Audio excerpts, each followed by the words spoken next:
Kim, tell me your name, where you're from, and who we're going to talk about today. Okay, so my name is Kim Decker, and I'm from Elkins Park, Pennsylvania, which is a suburb outside of Philly. And growing up, my grandmother, who I was really close with, spoke really super lovingly of her father, who was Rabbi Samuel Thurman. Tell me a little bit about the stories that you learned about Rabbi Thurman from your grandfather. Okay, so Rabbi Samuel Thurman was my great-grandfather, and I never met him. And there's a bunch of stories which I wish were clear right now, but he came to the United States as an orphan, and he came with his brother. And the first story that she told is that he went to Harvard with his brother, and they had only one coat, and so they would take classes at different times so they could share the coat. So that was one of the first stories I remember. And then he also went to rabbinical school in Ohio. He was a Reform rabbi, and his wife was from Tennessee, and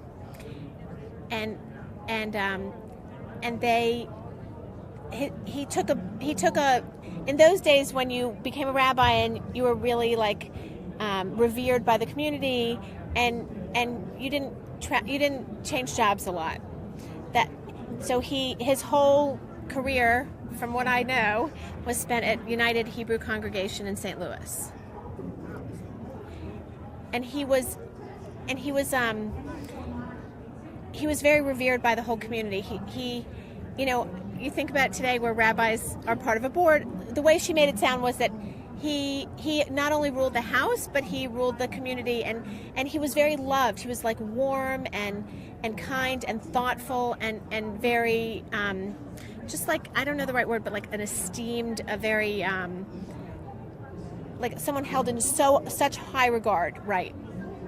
So tell me what you know about his connection to the founding of the state, and don't mention the sessions and things that are going on here. Right. So my grandmother, the one thing that she would say a lot was he was really close with President Truman, and President Truman made him what I think, and I hope I'm not she made him a 33rd Mason. President Truman was such good friends with Rabbi Thurman that he made him a 33rd Mason, and I have the ring. It's a gold ring with a red triangle on it. And that was that sort of was the metaphor, whatever, for a very, very the close relationship that they had. That nobody gets to be a 33rd Mason. That's really special, and that exemplified their relationship.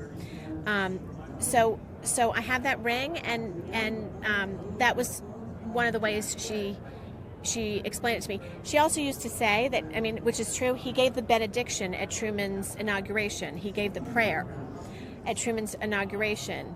And she just talked about what good friends they really were. And she didn't, honestly, I should read the history. She didn't go into great detail about his work in helping Truman agree to support the state of Israel. But my understanding from her was that they were just really, really close friends. Anything else that you remember that she talked about the rabbi and the early days of Israel, either the War of Independence or right. 67, really anything? You know what? Her stories were more about, I have a picture on my piano that Truman came when he was there was a dinner at the synagogue, and my great-grandfather was honored that Truman came to that dinner. It was more about, she was a child, so I think it was more about that she saw this man in her life. She saw President Truman in her life, and she saw the connection that he had with her father. I don't know that she spoke to me about what he did for the state of Israel as much as she saw him as a constant as a child in her life, and she revered her father, and any decisions that he made were divine, right? And that's how she expressed them to me, and I think that she saw her father as being very wise and thoughtful and respected by many people, including the President of the United States. That's the input. Those are the stories that I heard, that I remember. It's a great story. What a great gift. Yes. Thank you. What would you think about you being here at the policy conference? Right. It's amazing. It's amazing.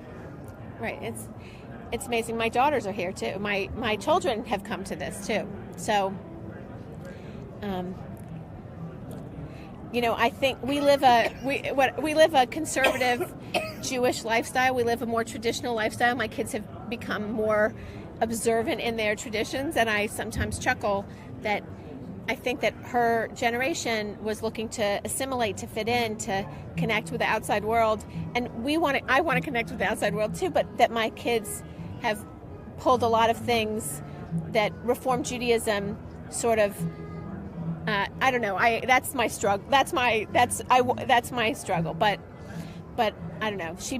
My grandmother met my children before she passed away, and my grandmother was an incredibly special person in my life, and so is my grandfather. And my grandparents were actually first cousins, so my grandfather had a connection to Samuel Thurman as well as my grandmother. Right. So it's really cool that you've created this. Sorry. Can we cut for just a second? Yeah. I want to ask you sort of about the whole family being here and how, because you said your daughters are here. So yeah. Tell me how old they are. Right. So my son started coming here when he was in 8th grade, and he is not here this year. This is the first time he hasn't come. He's a student at the Jewish Theological Seminary at Columbia, which is the conservative, where conservative rabbis go to become conservative rabbis. But he's doing an undergraduate degree there, and he's also doing a degree in political science at Columbia.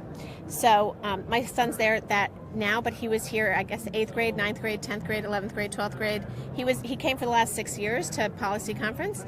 And my 8th grader, this is her 2nd year here, and my daughter, who's a senior, who in high school, has been coming for, I don't know, 6 years probably. Right. So it's a family affair. It is. Before we brought our kids, we used to when our kids were little, we never went on trips because whatever. But the first trip we went on without our kids was AIPAC. So we joked with our rabbi now that this was like our honeymoon, coming to AIPAC. Like most people, go somewhere different, but this is where we wanted to go. Our first place that we went without kids. That's great. What do you want them to take away from this? What do you think they might be absorbing? Well, I think the state of Israel is a gift and a miracle and a blessing. And even though I think the state of Israel is much like America, like it has its problems, and so do we in America. And I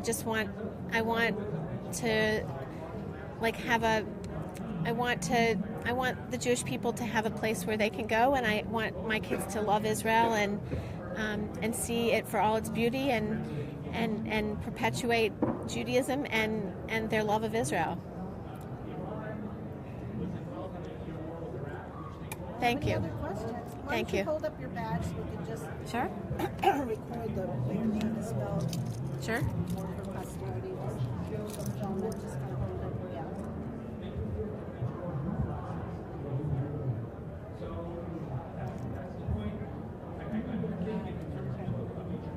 Great. Well, I know your grandmother's so happy that you're here. You're so sweet. Thank you for saying that. I can tell.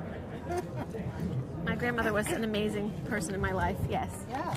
Thank you so much. Don't move. Okay.